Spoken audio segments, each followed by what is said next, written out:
We are ready to go?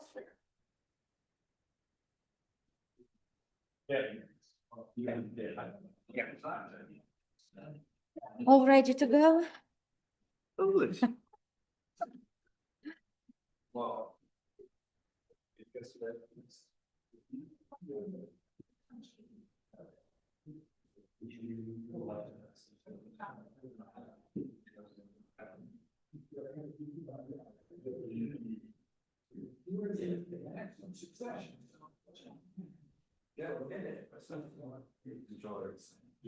Enjoy. Oh, somebody's got to do it. Ready to go? Yep. Yeah, good. Good evening, welcome to the West Side Board of Supervisors regular meeting for Monday, June 1st, 2026. The meeting tonight is being recorded on Zoom and with a slight delay on YouTube. The township will accept public comments viewed remotely via Zoom only. Remote participants are asked to remain muted except when speaking. During opportunities for public comment, the chair will first ask for public comment from in-person attendees, followed by public comment from remote participants. If you would like to make a comment remotely, raise your hand to Zoom and turn your camera on. When the chair calls on you, unmute yourself and state your name and address for the meeting minutes. Is anyone else recording the meeting? Hearing none, let's call the meeting to order to the pledge of allegiance. I pledge allegiance to the flag of the United States of America and to the republic for which it stands, one nation, under God, indivisible, with liberty and justice for all.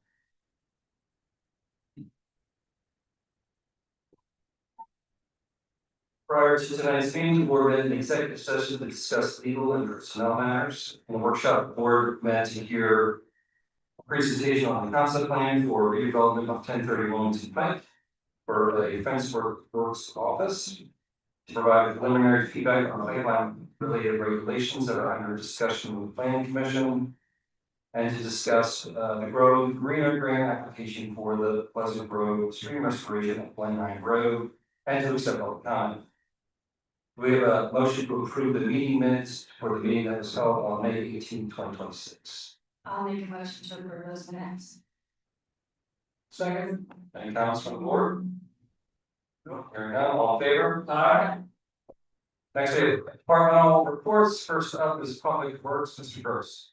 Good evening, be brief here. The road department, spent a lot of the month cutting back vegetation. Now we've had so much rain, we've got a lot of growth on intersections and around fire hydrants and whatnot, so we've been concentrating on that and much better visibility. They have also been cutting some of our open space fields that should be completed this week, and in their spare time we've been working on landscape beds between this building all throughout Oakhorn Park and the Public Works Complex. Speaking of Oakhorn Park, we had a concrete pad poured out by the community garden in the back where that new parking lot is. We had a small pad poured for 2 portable toilets and ended up putting a fence around that. And that'll give better access to the users of the pavilion, as there's quite a few events scheduled there through the township summer programs. Also at Thorn Basin and Tyson Park, the meadow and basin and Thorn, we've got the invasive weeds taking over. Thorn Basin especially is having a lot of fragments growth, so we hired a specialist to come in and treat the invasives and do the weed removal in both those places. We also had Joe Davis, the council president and member of the EAC. He's been volunteering some time for us to help us along with Japanese knotweed. It's a invasive weed that grows along the creeks, and Joe has been out a couple of times so far and done a really good job of removing some of the knotweed in the park before it really takes hold. Another interesting fact about the park, you guys were saying that the dog waste bags, the limits, that we needed to get more. So I went back and looked, and over the last 6 months, we put out 10,000 bags. Jeez. If you wonder, like, there's a lot of dogs. I don't know where they all go, but Then going to the wastewater side of things, Pleasant Grove Pump Station, that was set to be, taken offline today and put on temporary bypass with, two redundant, diesel pumps, and that will allow the new electrical service to be installed. That didn't go so well today, as, both pumps did not, bypass pumps were not working as they should, so we're hoping for better success tomorrow. We had two contractors out working on that today. Also waiting Pico for gas line installation and the new electrical service to be energized by Pico also. That's basically it, normal vehicle repairs, and, coming up, future projects, we're, hoping to get the phase 2 bid out for our road restoration program for this year with, South Concord Road and, Cider Knoll, been dealing with Cedarville, and it's just taking forever to get the bid package on this properly here tonight. She said that, she promised by Wednesday we would have, the bids for review, so hopefully we can get that on the street. Get some competitive pricing, and we pretty far away in season before that, as most contractors are, filled with their own business. We'll hope to do the best on that. That's about all I have. If there's any questions. Yeah, thanks, Mark. I'd say, it's been a pleasure working with you over the last meeting. It's, thanks, Mark. Been a short term, but yeah. Thanks for everybody for me. Thank you. Good luck with your new role. Thank you. Yeah. Next up, planning commission. We have a couple of them listed. Is it Jack or Rob? Come in. On the 20th of May. the planning- Microphone, I'm sorry. On the 20th of May, at our last meeting, the planning commission reviewed the application. Land development. Proposal for the Dunkin' Donuts that will go in the Amish Market Shopping Center. We also reviewed the various requests that Westtown School has presented for in connection with the dining hall construction and variances that relate to disruption of prohibitive slopes, as well as the road parkway width. We also talked about the pipeline. This coming Wednesday, we're going to deal with the zoning map changes that have been proposed. We're going to review the car wash where the old Rite Aid was on Worcester Pike. And we will also do some work on the pipeline safety ordinance. Great. Questions for that? Thanks, John. And nice working with you. Thanks. Sorry that you're. Okay. Thank you for everything you do, Jack. Well done. Next up, historical commission. So welcome.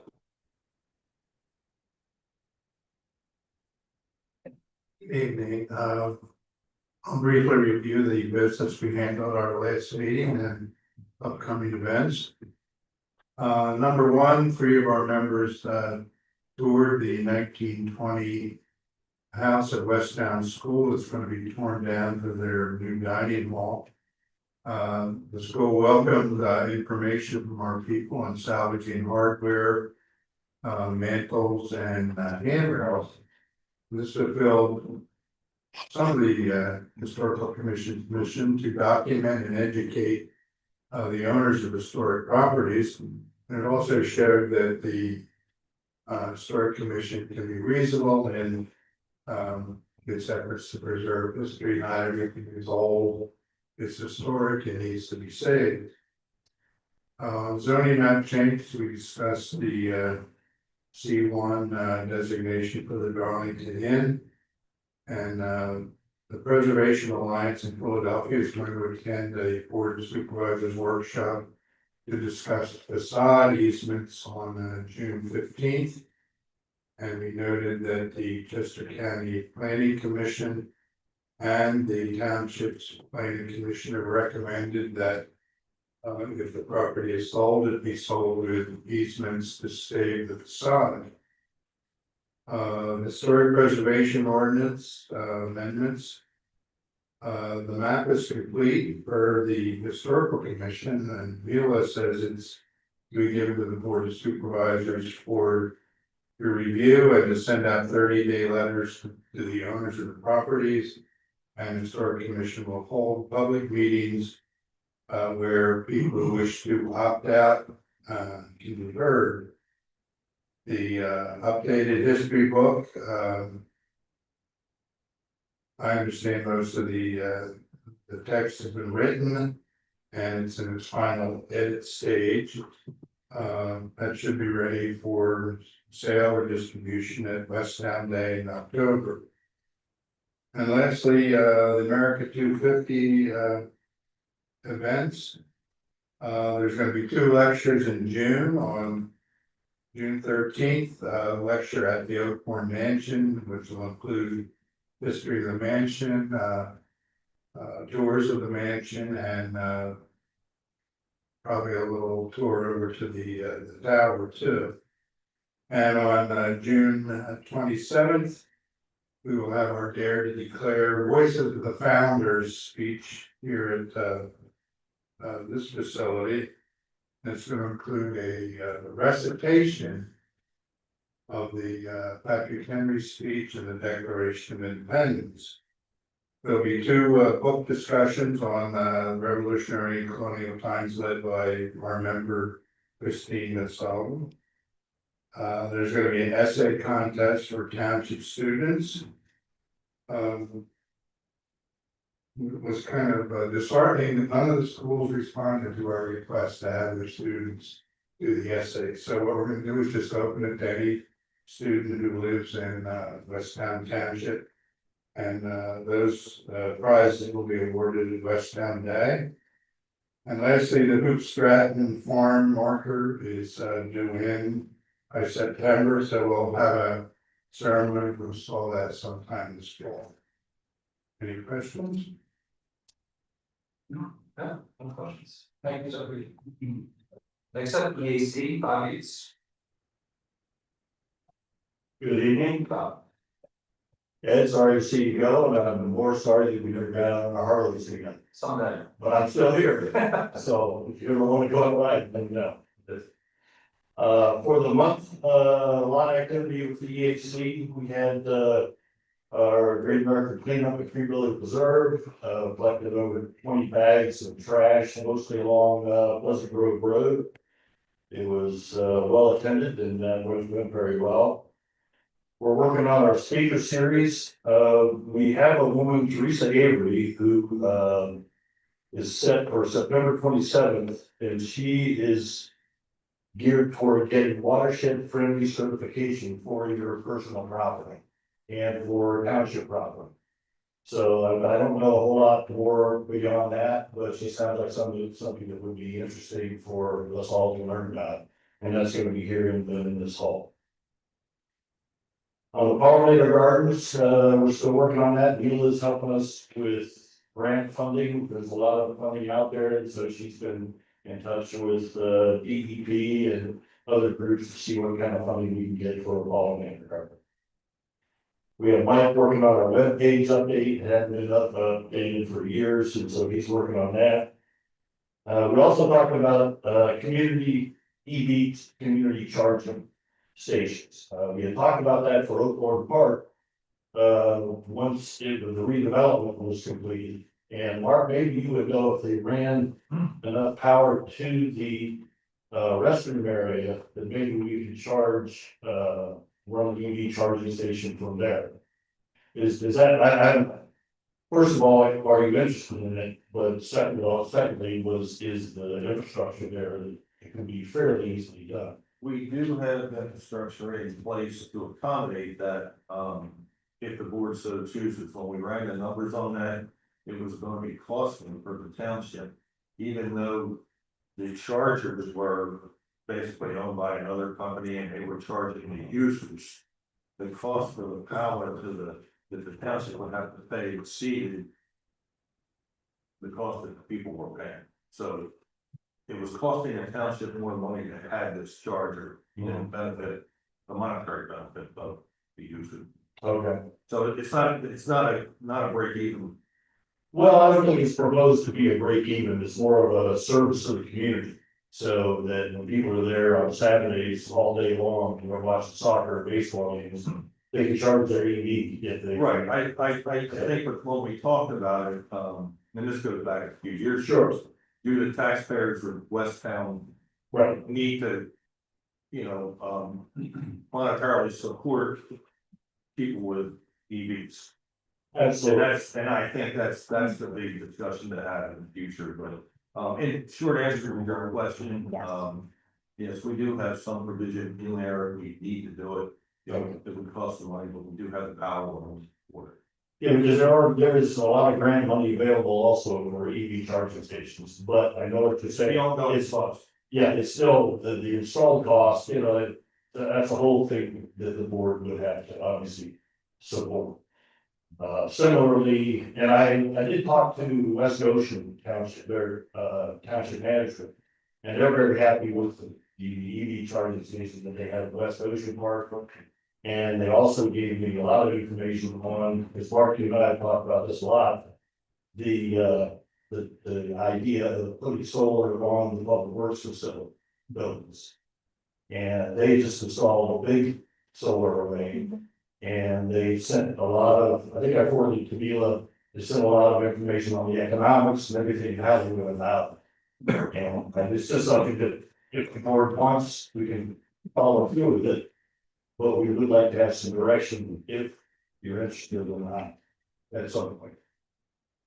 Just as a side note on that, the 30% reduction in installation costs expires in December of 2027. So if you want to take advantage of that, that needs to be done, needs to be started rather. We're also working on our West Town Day preparation, and that's about it. Any questions and thoughts? No, just, we went through this whole deal with solar panels and charging stations a couple of years ago. And the numbers didn't work then, they don't work now. And as far as the charging stations go, we came to the conclusion this is not the role that the township should take, and that's what other people who have such vehicles should take care of that myself. And so we have a lot of priorities. We're going to be talking about capital budget this summer.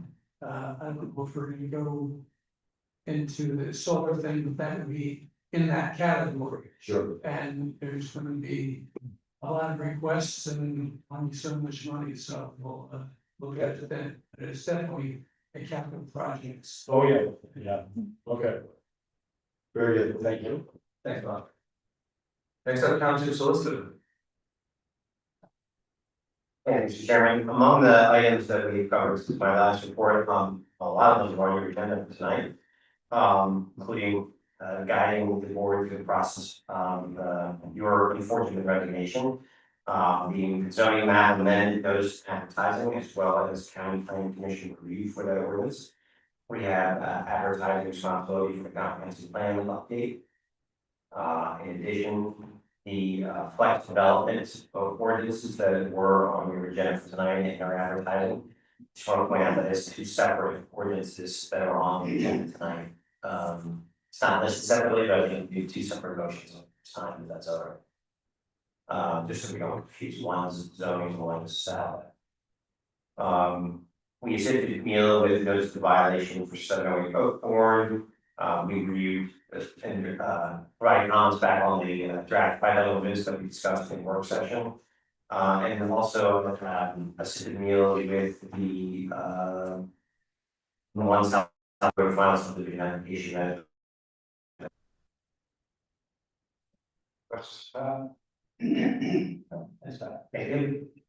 Next up, Township Manager. I just have a quick Sorry,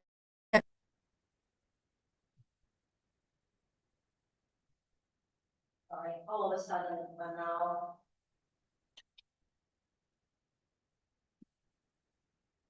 I think it should be, back on one. about that. It's been fairly busy. We've been working on quite a few ordinance amendments, so that's taken some time, including comprehensive plan, pipeline, planning commission functions. We started internally the work on conservation design to replace the flexible development procedure. It will take some time as well. There were quite a few land development applications. We have a car wash that's ongoing, Dunkin' Donuts, West Town School Dining Hall, Sarah Stockweather Elementary School now are in construction officially. We expect an application from DiSabatino Design and Build in some point in the future, as well as the fence works. We were also notified that the Stonecroft Stokes Estates application is going to be resubmitted sometime soon. So we would probably see preliminary final land development application by the end of this month. It's going to be a busy summer for review. We also worked on updating agricultural security areas program map and a list. We contacted the property owners who were on a list who were eligible, asking them to indicate whether they would like to remain on this list, and compiling and preparing this information for the meeting. We finalized emergency operations plan utilizing the Chester County template. And we also worked on a document that is not available for the public. It's called notification or NORM for short. So that is only shared with the supervisors and emergency respondents that involved, but it is a very involved document with contact information. In terms of Crabilly Preserve Master Park Plan, finally received all the feedback from our grant funders, the land acquisition grant funders, last week in terms of collecting their comments for RFP. Chester County would like to be included on a study committee or be involved as a key stakeholder. Open Space Institute would like to be involved as a key individuals, organizations to be interviewed. The next step for RFP, it is now all the comments have been incorporated. It is under the review by DCNR. While it is under the review, the Board of Supervisors will be working on appointing a study committee. So hopefully we would see RFP going out sometime soon. We also worked on quite a few violations. There is a stormwater management issue at the property at South Matlock Street. There is unpermitted work that was done at Oakbone Road, conversion of horse rink into a commercial building. And then quite a few complaints regarding stormwater management and building permits. And I think that's it. So I have. Any questions for Mila? No. No? All right. Thank you, Mila. Appreciate it. That brings us to public comment, non-agenda items. Any public comment, non-agenda items? Good evening, Rob Pingar, 1003 Russell Lane. My public comment has to do with the Pleasant Grove Stream Restoration Project. And I'm standing before you to ask the board to delay any decisions or any further work on that. Let's go back to the beginning and think of remember why this is a project. It's to reduce the amount of phosphorus that is being contributed in this municipality from stormwater runoff. It's a completely theoretical perspective from DEP as far as the amount of phosphorus that would be reduced. What's to say, and we know they're sort of a moving target, and I lived through this for 6.5 years when I was the township manager. It's a moving target as far as what their regulations are. So why rush into it? The worst thing that could happen is you're going to spend $1 million and find out that the regulations have changed and they say that's not good enough. You have to spend more money. You have to do even more.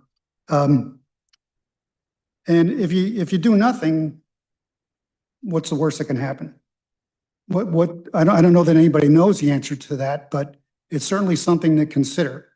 So I'm up here standing before you, asking you to just delay any decisions on that, even applying for the grant. You know, the old joke about the dog that catches a car. Now, what does he do with it? Well, you could get the money and now you have to spend it. And you know that's going to probably end up costing even more money to deal with the strings attached to the by the grantor. If you are going to proceed with it and you're not going to delay this and you're going to attempt to comply with DEP's regulations regarding phosphorus reduction, I would recommend that you consider banking the improvements. And I had sent the three of you and township manager a presentation that of a seminar I attended by RES. It's a company that deals with banking improvements that are done elsewhere in the state. It gives you credit for what your needs are here in per DEP in Westtown Township. And you know, they take, I'm hoping, I don't know for a fact that it'd be less money, but I would hope that it's a lot less money to just write a check to them and they go do the improvement elsewhere and it satisfies your requirements for your DEP permit. So it's something to consider, and perhaps you have a representative from that firm come in here and give a presentation and explain why they can do it or why they can't do it. I don't really know if they can or they can't for this township and this watershed in this part of the state, but maybe they can, and it maybe it costs a lot less money. Okay. That's it for my comment. Thanks, Rob. Question, Rob, how is stream banking, would it just, as simply as possible, how is that different from what is being proposed by Cedarville? Well, there's an economies of scale. So they would bundle your money, the township money, the taxpayers' money with a larger project elsewhere in the state. And there would be some benefit that is not insignificant to the township. But again, because economies of scale, doing a much larger project. The other thing I'm concerned about is you do this project and you know, it's essentially trying to play God, trying to create a stream condition that is very fluid, very dynamic, changes over the years, and it's a burden on the Public Works Department to have to somehow maintain it to, you know, the stream wants to go to the right, and you have to bring it back to the left, and you know, you have to get permits to do that. It just becomes a physical burden and a costly, from a cost standpoint, a burden also. Did I answer your question about economies of scale? Yeah, okay. And where is this RES outfit? Where are they located? I think their closest office is in Lancaster. Okay. I just want to add quickly about stream mitigation banking. This is something that the township looked into a couple years back. So in order for your project to qualify, you have to do a feasibility study by one of those mitigation consultants. It has to be a specific watershed. It has to be specific stream conditions. The larger the scale, the more likely your project would qualify for this type of what I call credit trading. There has to be a market for it as well. So that's looking at the stream and understanding what the current conditions are. It has to be severely eroded, and it has to be more than 2,000 linear feet to qualify for that type of a project. That's in the part why this project was scaled back from your traditional stream restoration, where they pull back the banks to a more scaled down version of stream restoration, just because our stream is not as eroded as to compare to other streams in a watershed. But if the board is interested in that, I would recommend bringing the consultant to give a presentation, explain it. They can probably provide like a preliminary feedback on the information that we already have. And then the next step, if it's determined to be somewhat qualified, would be a feasibility study that would need to be completed to determine what is the value of that stream restoration that you can sell on the market to gain credits. So that's the way it works. You are selling those large companies who need to comply with federal requirements. They're looking for the best way to buy those credits versus actually going out and finishing up those projects. And that's how the township comes in. So Interesting. let me know if you're interested in presentation. Okay, Thank you. thanks, Thank Rob. you. Thank you. Any other public comment, non-agenda items, either in-house or on the remote audience? Seeing none, we'll move to old business. First item is to consider approval of the revised preliminary final subdivision application for 1001 South Walnut Street. The property owners, Colin and Taj Shabu, I'm not sorry I'm saying that correctly, apologize, are requesting reapproval of the application to subdivide their 0.68 acre residential parcel that is currently improved with a single-family detached dwelling into 2.34 acre residential lots. The property is located at the corner of South Walnut Street and Oakbourne Road in the R2 residential zoning district. Similar to existing lot, the newly created parcel will be serviced by public water and sewer. At their meeting on March 19, 2025, the Planning Commission recommended approval of the application with several conditions: compliance with the township consultant's comments, an easement for the right-of-way along Oakbourne Park, and granting of waivers for final action, a conservation plan, landscape plan, and stormwater management. At their meeting on April 21st, 2025, the board approved the preliminary final subdivision application subject to addressing all review comments by the township consultants. Instead of providing financial security for the construction of Aqua water main extension before recording of the approved subdivision plan, the applicant has worked with Aqua to construct the extension, which is now complete. Enclosed for the board's review are revised subdivision plans depicting the water main request not to provide sidewalk easement along Oakbourne Road, and review letters from the township consultants. Do we have a motion?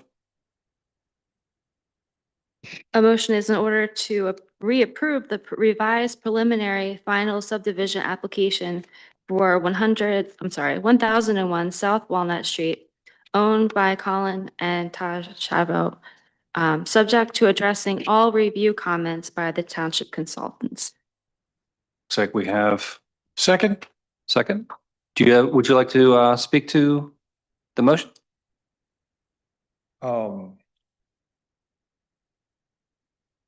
I wanted to just say good evening, members of the Board of Supervisors, Ms. Carter, and all other concerned parties.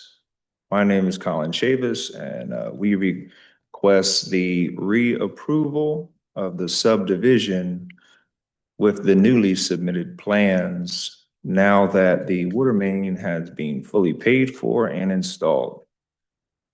We object to the 8-foot proposed easement and ask for the consideration of the newly proposed easement to reduce the size of the easement onto our property.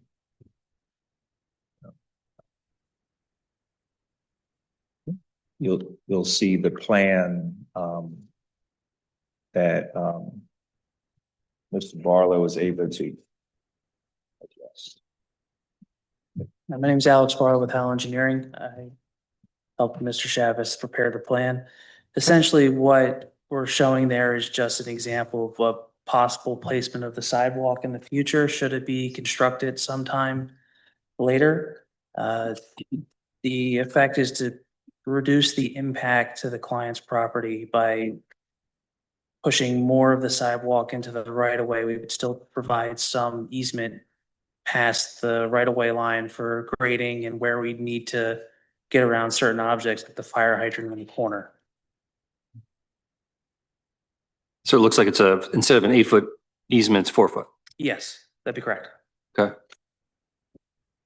And the purpose of this easement is? It's just for in the event that the township wants to install a sidewalk later. Right. just for walkability in the neighborhood whenever the rest of it gets developed later on. Are Yes. there any other sidewalks in this? There are no sidewalks in the neighborhood Right. currently. Right. And given the current development and when everything was developed, it doesn't appear like it's gonna happen anytime soon. So that's why an easement was proposed at the last meeting. Yeah, the original plan that was approved by the Board of Supervisors included 8-foot sidewalk, and then it looked, this new revised plan is 4 feet Yeah. wide.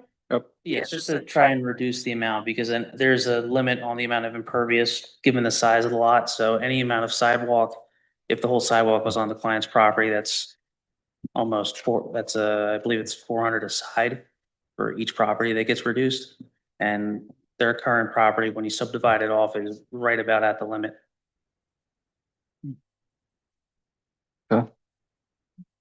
So the the township consultant review letters do call for an 8-foot sidewalk. That was easement, sorry. And that was the recommendation from the planning commission. But if there are no other sidewalks anywhere else in the development, where does the sidewalk lead? I mean, You just have to. Go ahead, Al.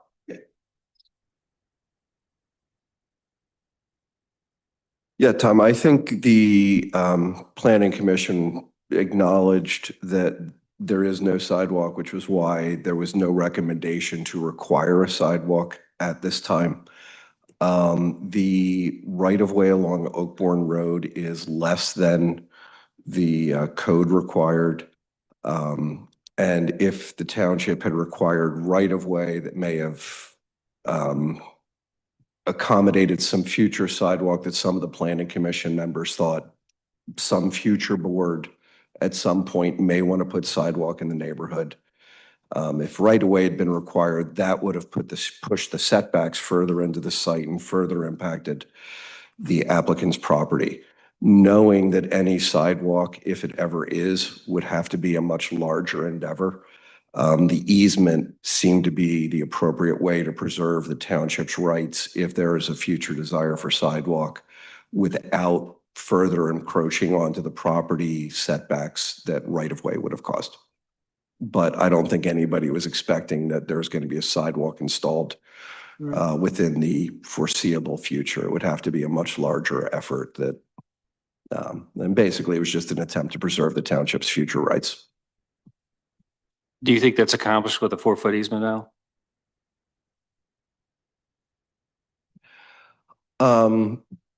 I think the 4-foot easement or putting the sidewalk up against the roadway probably presents some technical challenges. They're not being shown in that plan. Particularly, there is a drainage swale along that edge of the roadway. So unless they were going to curb it and drop some new inlets in, putting any pathway behind the drainage swale seemed more appropriate. But if the board would choose the 4-foot, I mean, it could be done. It would just require additional curb and drainage at a future date if it were ever to happen. Okay. Al, is that a waiver then for the width? I'm not seeing it on the plan, so that's why. I'm not seeing it on the plan either. I think I would have to go back and look at the specific language of the code. I think it's at the board's discretion. Okay, do you recall if it needed a waiver? You don't recall there was ever a waiver goes for the applicant? They did not request a waiver. I know, I just didn't know if one was required since it wasn't shown on the plan. It's, hold on, I'll give you the language. To Al's point, it may be at the discretion of the board, which is fine. Yes, it says may consider. I just wanted to make sure we didn't have to add it to the. I did look at that when this new plan came in, just to make sure that there were no waivers granted. Fair enough. Oh, right here. Hold on, is that correct one? Oh, right here. Sidewalks, bike paths, and other paths may be required to be installed at the discretion of the Board of Supervisors upon the recommendation of the Planning Commission. Thank you.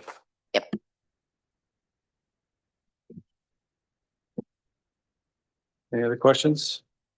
Well, just a general question, must a waiver be requested at this time? Otherwise, So I don't think so. I think what you're saying is it's at your discretion whether or not to require the sidewalk at this point, right. the easement for it. Yeah, so basically you're holding it in reserve, kind of like you do with parking, because no one on Oakbourne has sidewalks. To Al's point, you're almost certainly never going to install sidewalks on Oakbourne unless the township really undertakes a massive project of doing so, which heretofore you've not discussed doing. Right. Yeah. So, You have a public comment. okay, public comment related to this, with the pending motion? Okay, go ahead, Pat. Yeah, Pat McDonough, 7 Oakbourne Road, Westchester. I live about 2 houses down. One thing that's not apparent from that photograph is that corner is a bus stop for both elementary and high school students. And it's, as you'll notice, most of the students stand on the road there waiting for the bus. And directly across the street is Larchbourne Park. And 1 block over on Stanton Avenue, there are sidewalks. And we were required, when we did a renovation on Stanton, we had to repair the existing sidewalk to level it out. And the idea of creating more density in this neighborhood, it's a very dense neighborhood. And the idea is to try to bring sidewalks, because children, not only do they go to Larchbourne Park, but they also walk down Oakbourne to get to the bus stop. And the idea of adding sidewalks has actually kind of been encouraged by the township, particularly in the Oakbourne neighborhood here, because the houses are so densely populated. And now we're going to add another residence on this property adjacent to a bus stop. So I could see not building it currently, but I think having the easement there to create the sidewalks for this very dense neighborhood would actually be very encouraged. Okay. Thank you. Sure. Yes, but just to say, the, on Walnut Street, which is the opposite corner, can't see it here, but you can yes, you can see it there. So that's our house, and we have 3 small children, 6, 4, 2, and 1 on the way. And my children are actively on that bus stop daily, amongst other children, and there's a portion of the right of way that is adjacent to our property that's fully paved along the side of Walnut Street, and is enclosed by privacy shrubs, and that's where everybody parks at daily, and the children are able to go from the vehicle and kind of stand on the side of the road and go directly into the bus stop. So because that area is currently paved now, it acts as a safe zone for the smaller children to be able to access the bus. Okay.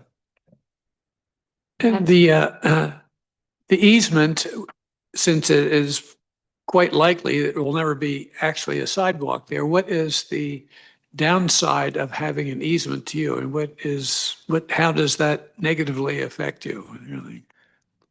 It would negatively affect me in the sense that, say we were to make an effort to possibly add on, that there's a percentage of square footage that would count against our property by way of this sidewalk.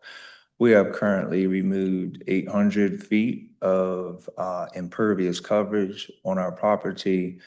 by way of removing our driveway and detached garage to bring it into compliance with the township's impervious coverage calculations.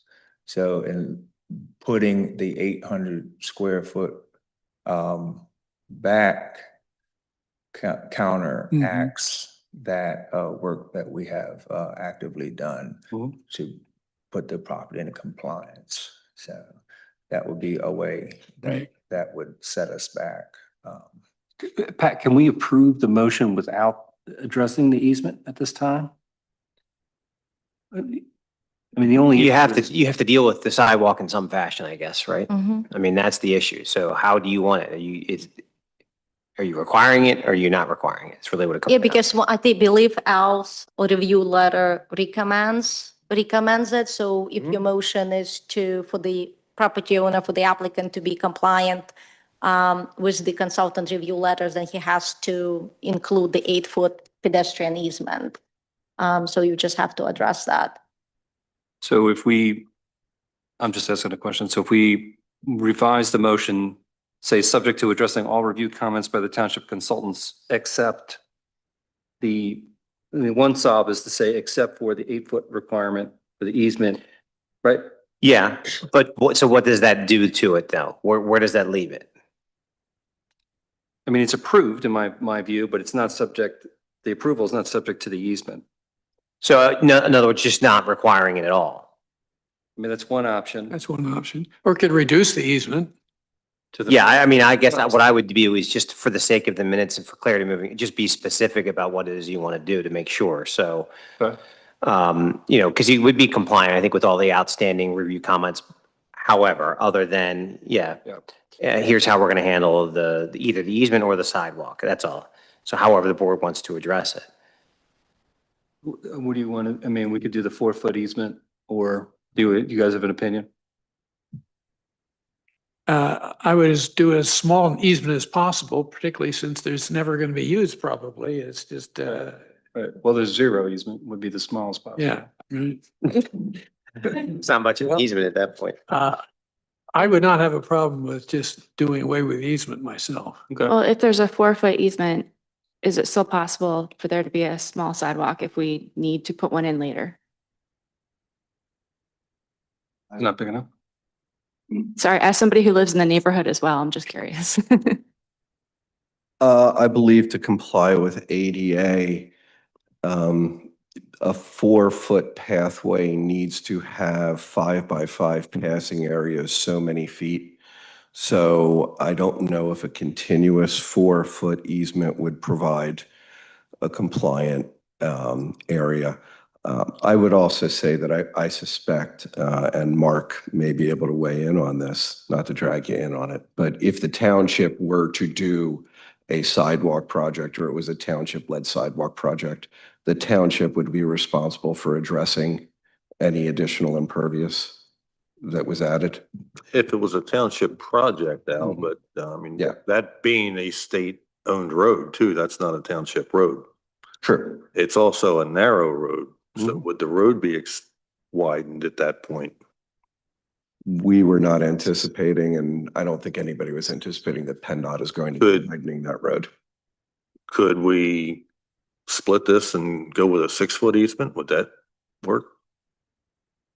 I think that would be more viable if there were ever a desire to have that in there, yes. I'm of the opinion, I don't think we need one personally. I agree. Okay. We don't need an easement at all? I mean, I think the chances that we're going to put a sidewalk on that property are slim to none, in my view. So why subject the resident to a requirement that's never going to happen?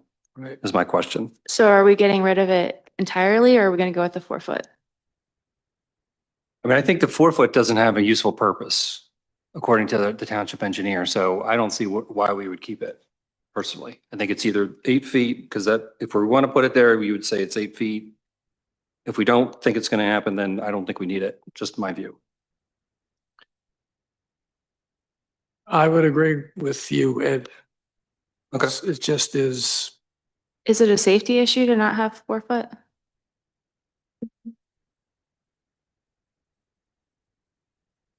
There's no record at this point of there being any pedestrian collisions along there. So there was nothing that would make me say yes or no that it needs to be there for safety. Then, okay. Okay, all right, so I'll just restate the motion, Pat. Yes, please. Do I need to withdraw the prior? Well, who made the motion? Did, Did. so technically Jody should just Restate it? restate it, or yeah, if you want to do it that way. Okay. So a motion is in order to reapprove the revised preliminary final subdivision application for 1001 South Walnut Street, owned by Colin and Taj Chavis, sorry. Subject to addressing all review comments by the township consultants except for the 8-foot proposed easement. Second. Any comments from the board? Any comments from the in-house audience or the remote audience? Hearing none, all in favor? Aye. There you go. Next, we have a public hearing to consider amendments to Chapter 170 zoning and Chapter 146 subdivision of land pertaining to flexible development procedure. We will now open the hearing. The proposed are ordinance amendments to several sections of Chapter 149 subdivision of land of the Township Code, including Section 201 definitions and Section 305 modification of requirements for flexible development. The main changes are: 1, deletion of the term flexible development and its accompanying definition; 2, revision of the term application for development; and 3, deletion of modification of requirements for flexible development in its entirety. The proposed are also ordinance amendments to several sections of Chapter 170 zoning of the Township Code, including 201 definitions, Section 501, the use regulations, Section 502, area and bulk regulations, Section 503, design standards, Section 601, use regulations, Section 602, area and bulk regulations, Section 603, design standards, Article 9, flexible development procedure, Section 1001, MU multi-use district, Section 1519, standards for minimum tract and lot area, maximum density of tract usage, Section 1604, microwave antenna for satellite communication, Section 1617, conservation design, and Section 2106, zoning hearing board. The main changes are: 1, eliminates the flexible development framework; 2, updates AC and R1 zoning district provisions, removing related area, bulk, design, and conditional use standards; 3, removes flexible development as a permitted use in the MU multi-use district; 4, updates density and tract area standards and general regulations; 5, deletes zoning hearing board provisions related to flexible development challenges; 6, updates regulations for microwave antenna in residential areas; 7, revises conservation design requirements, including applicability thresholds and submission expectations. The West Sound Planning Commission reviewed the amendments and provided a favorable recommendation. The Chester County Planning Commission reviewed the amendments and provided its feedback. The review letter is enclosed in our materials. The public hearing was advertised in the Daily Local News on May 11th and May 18th, 2026. We will now close the hearing. Do we have a motion? A motion is in order to approve ordinance amendments to Chapter 146 subdivision of land and to Chapter 170 zoning of the Township Code, rescinding provisions related to flexible development procedures. Second. Can we just make them two separate motions? Yeah, if you don't mind, since there's two separate ordinances, you usually just act on one. So you can just maybe consider it for the 2026-02 first ordinance, which is Chapter 170. Okay. So, a motion is in order to approve the ordinance amendment, Chapter 170 zoning of the Township Code. Yeah. Rescinding provisions related to flexible development procedures. Just the 170. Yeah, ordinance 2026-02, correct. Okay, second. Any comments from the board? Any comments from the in-house audience or, did you have a question? Yeah, Go ahead. yeah, just reading the County Planning Commission's comments, they they point out, we have been talking about this for some time, but we're in the position where we're going to get rid of the entire flex development with nothing to replace it. And their concern is that we're not really living up to our requirement to have various types of zoning and planning in our township, yet we're getting rid of a very major part of it with nothing to replace it. Now, I'm not quite sure where the planning commission is in their idea of replacing it with something else, but the planning commission suggests that we put this on hold until there is something that is to replace it. It makes a lot of sense, really. Mm-hmm. So do we want to hold it? Okay. Pat, did you want to add something? So before he speaks, let me just tell you my little background on that, because why we had done it this way was sort of a poor experience with Stokes. We had a poor experience with Craybilly. Nobody wanted to take action on these ordinances while those applications were pending. But the feedback from the planning commission, from the supervisors, from the public was that the flex development ordinance as it existed didn't work. It did not achieve the goals that you all wanted. The new ordinance can take some time to put into place. So the concern was, let's get rid of what's there now to prevent an application from coming in under that, because you may get another development that you don't like, while it provided us the time to work on the new one. Keeping in mind that, at least in my opinion, you don't have to have a flex ordinance. The planning commission would like you to because of the goals that it would achieve from their perspective, but you have base zoning that now applies. Right. So there's no requirement to do so. So I just want to make sure you have that context before you Well, I take any fully understand that, but we have relatively few areas that are subject to that. That's agreed. Yeah. I mean, I don't think West Town School that's an AC, that's not going to be developed. Obviously, Craybilly has already been spoken for. What was the Jones property, which is now Ruston, so that's not going to be developed. The only other one's possible one is the Stratton property, and we just had a big meeting with them, and they have made it pretty clear they do not see that happening in generations to come. So I'm less concerned about some developers slipping in with a plan that we won't like, but that's a possibility somehow, I suppose, but I don't know where. Yeah, the only other possible scenario I could think of is that somehow the Stokes development does not move forward.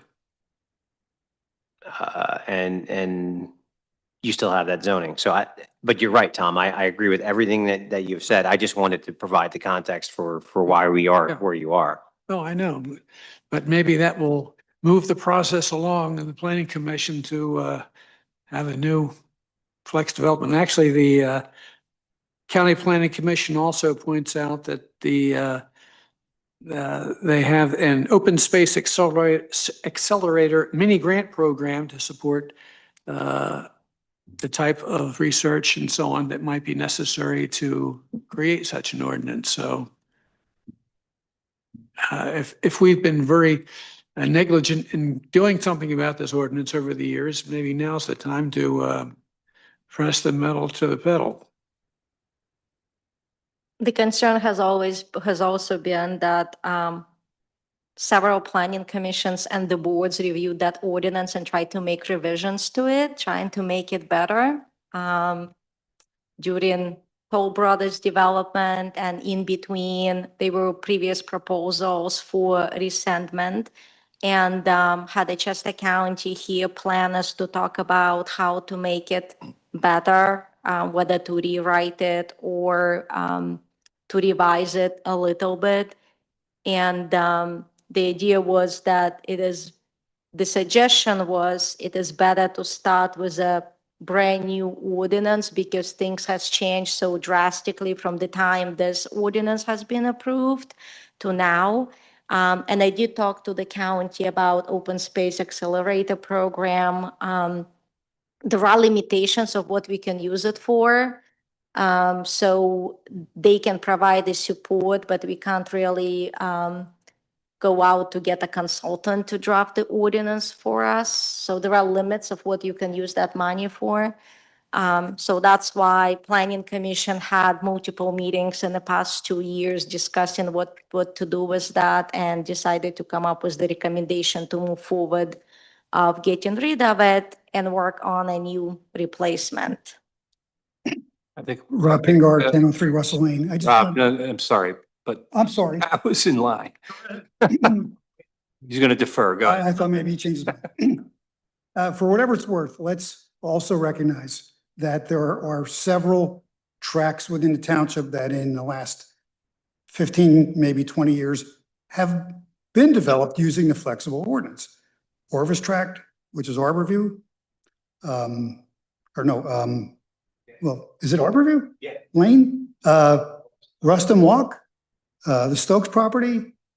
It was going to be Toll Brothers, Crabilly, but that fell through. It was going to be really Ruston High School. It was 392 units under flexible development. I remember, I lived it. I live across the street. So for whatever it's worth, we have developed this township using flexible. In my opinion, its time has come and gone. And we could certainly replace it with something much superior. And there's very few tracks, as Tom said, has suggested, there's very few tracks that are to be developed, and maybe will never be. Winter Farm, West Town School are two of them. That's it. Thank you. Okay. Pat? Just a quick question. Does this approving of the zone ordinance change the zoning of the Darlington Inn property to residential to commercial? No. This does not affect that parcel at all. Perfect. It's not a zoning map amendment. Okay, thank you.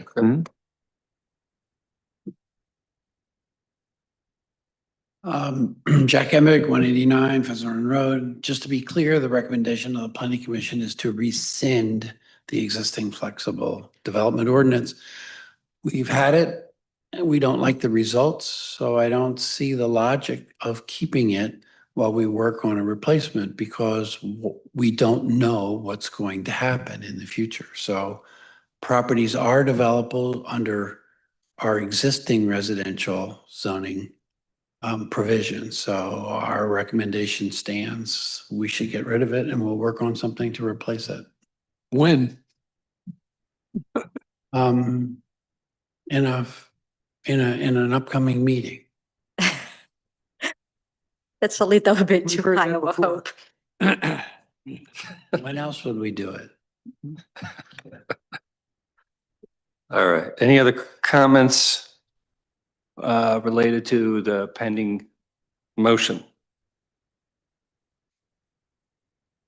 Okay. All in favor? Aye. Aye. Nay. All right. So then we have a second motion. Okay, and a second motion is in order to approve ordinance amendments to chapter 146.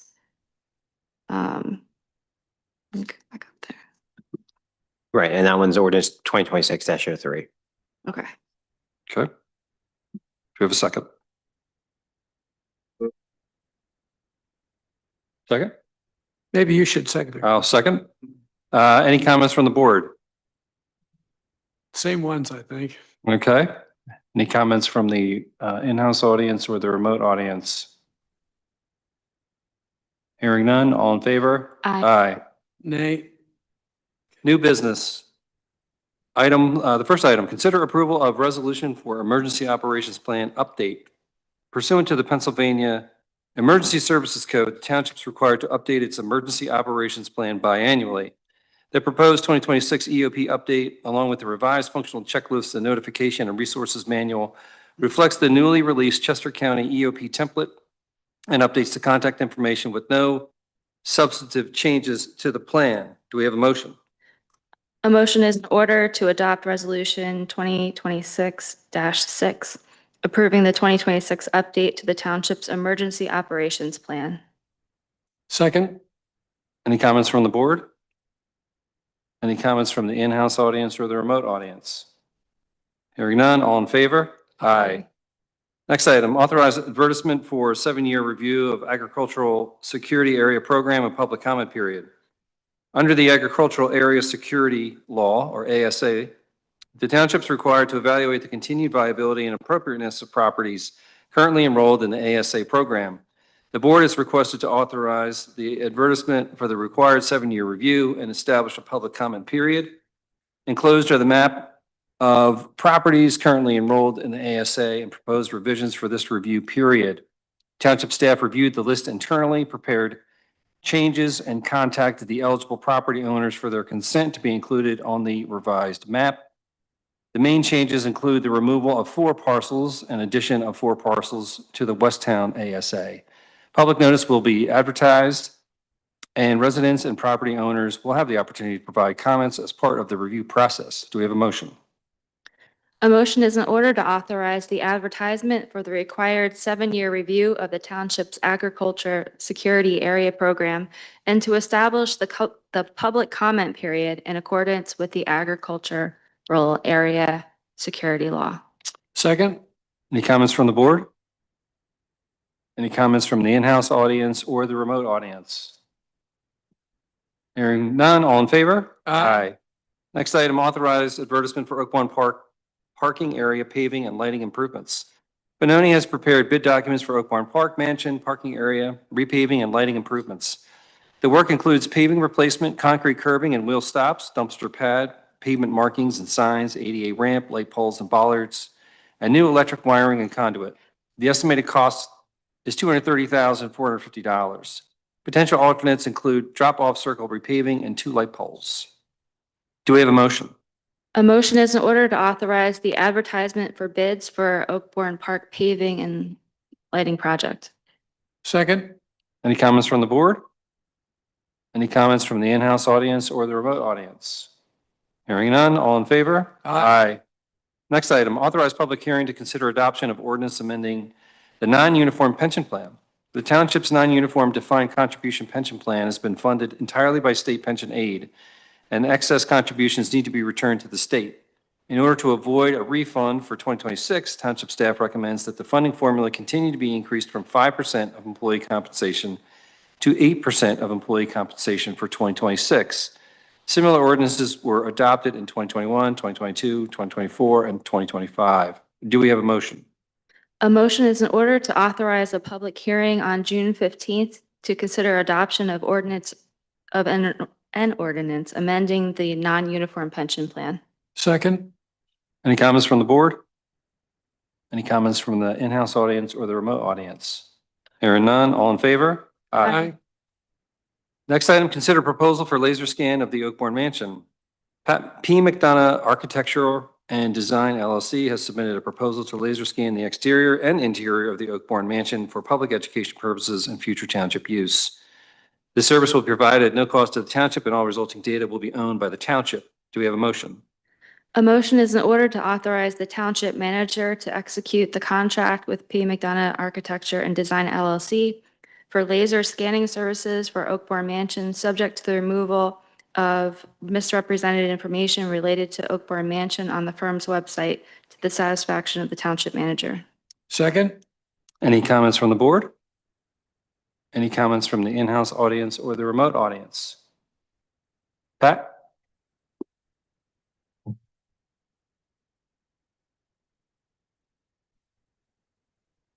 First off, I want to say thank you for reviewing this proposal, and I really appreciate you considering us providing this free service to the township to document the Oakbourne Mansion. It'd be great to try to get that done maybe next week so we can have it for our lecture coming up on the June 13th. There is sort of a miscommunication about my website and what information is currently on my website that relates to Oakbourne Mansion. I have done work on Oakbourne Mansion and Water Tower over the course of my 20-year career, all at no cost to the township. That includes the restoration of the Water Tower and several restoration projects at Oakbourne Mansion, including donating windows, donating free shutters, overseeing the new wood inside the building. And Mark Gross can attest to all my projects that I help with the township on that. Okay. It's just subject to Mila's approval. Okay. That's fine. So, Okay. Great. Any other comments? Hearing none, all in favor? Aye. Next item, acknowledge the resignation of myself, Supervisor Ed Yost. Ed Yost, myself, has submitted his resignation from the township position as township supervisor effective, I think that should be June 2nd. Yes, 2026. No action is needed. If I can make a quick comment, I want to thank everyone, especially the township staff, my fellow board members, our township solicitor, and the residents in particular. Short tenure, couple years, 2.5 years. I wish it would have been longer. I wish I would have been able to finish my term.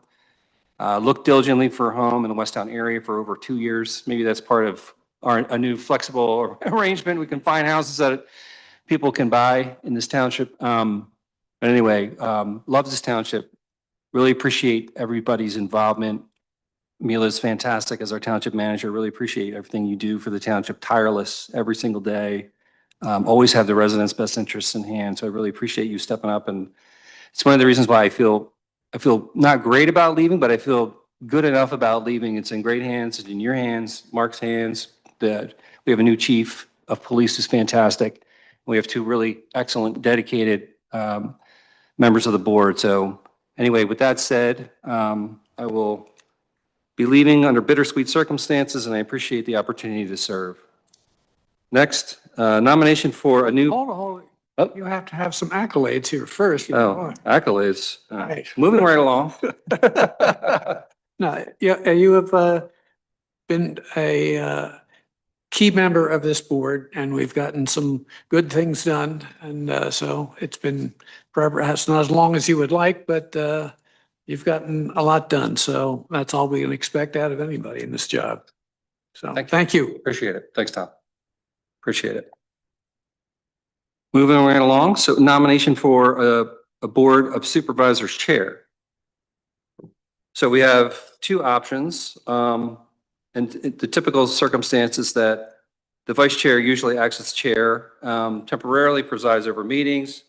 The board can appoint or elect a new chair at a public meeting. I think the board has decided that we're going to ask the vice chair to act as the temporary chair until such time as we reorganize. The permanent chair? Actually, I would make a motion if I could. Okay, fair. Okay, I'll just move that motion is in order to approve Jody Noraki as the permanent chair since she is next in succession. Second. Any comments from the board? Any comments from the in-house audience or the remote audience? Hearing none, all in favor? Aye. Next, we have announcements. First item is Environmental Advisory Council vacancy. The township is seeking interested candidates for appointment to the EAC. Residents with an interest in environmental issues and sustainability are encouraged to apply. For more information, visit the EAC webpage or contact the township manager. Next, we have several items occurring through our Parks and Rec team, which is doing a great job. First, we have story time in Oakbourne Park on Mondays at 10:30 a.m. There's yoga for adults on Tuesdays, June 2nd through August 25th at 7 p.m. Next, we have birding with BQ Saturday on June 6th at 8 a.m. We also have Club Mahjong on Wednesday, June 10th at 10 a.m. We also have yard waste, which is coming up on Friday, June 12th. Yard waste must be in biodegradable paper bags or containers that can be dumped. Plastic bags are not accepted. Branches under 3 inches in diameter must be cut approximately 3 foot in length, bundled and tied, and placed at the curb by 6 a.m. on collection day. No rocks, logs, stumps, dirt, or ashes will be taken. The history lecture is upcoming at the regarding the Oakbourne estate on Saturday, June 13th at 10 a.m. I'm sure that's going to be a fascinating talk. The Historical Commission will highlight the various owners, explore the use of modern technology and conveniences throughout the estate, and delve into the architectural elements that make the mansion and tower so unique. This lecture will be held at the Oakbourne Mansion. Registration is required due to limited seating. So far, we have almost 60 Wow. registered individuals to attend. That's fantastic. That is fantastic. It's a fascinating building and fascinating history associated with that building. Next, we have history lecture, Voices of the Founding Fathers, on Saturday, June 27th at 10 a.m. with local historian Dave Walter. Recall some of the important events of America's founding, featuring an actor dressed in period costume giving dramatic recitations of Patrick Henry's famous Give Me Liberty speech, and Thomas Jefferson's Declaration of Independence. Dare to declare your pride in our country's founding ideals. Next, we have soliciting nominations for Historical Commission's Good Stewardship Award for 2026. The Good Stewardship Award recognizes a property owner, organization, business, or individual who demonstrates long-term care and preservation of a Westtown historic resource. The recipient will be presented a plaque at Westtown Day. Please send your nominations to historical@westtown.org. That takes us to public comments, all topics. Any public comments, all topics? Mr. Simcoe, see you have your hand raised. Yes, pardon me a minute. Just trying to get my voice. Anthony Simkovich, 821 Kimberly Lane in Westchester. Just on behalf of the citizenry, we want to wish you well, Mr. Yost, in your future endeavors. I know it's a shorter term, but we appreciate your service to the township, and best wishes for future success. That being said, is someone on the panel, can they explain what the next steps are for filling the position? What actual process is being followed? So it's actually governed by the second class township code. Correct.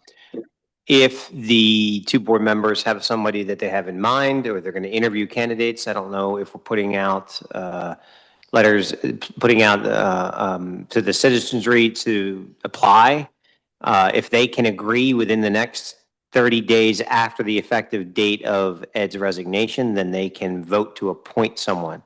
If they cannot agree, then it moves to the vacancy board, which I believe is Mr. Pingar is on the vacancy board chair. So that would become essentially the third person to make the decision. If that fails, then it has to go on petition to the Court of Common Pleas in Chester County, who essentially would then pick someone to fill the spot. Great. And how many folks are on the vacancy board? It's just one. Just one. All right, thank you. Any other public comment? Hearing none, that takes us to payment of the bills. Do we have a motion? A motion is in order to approve general funds bills in the amount of $38,050.37, open space fund bills of $231, enterprise fund bills of $115,243.97, and capital project fund bills of $3,283.42, for a grand total of $156,808.76. Second? All in favor? Aye. Aye. We are adjourned. Thank you.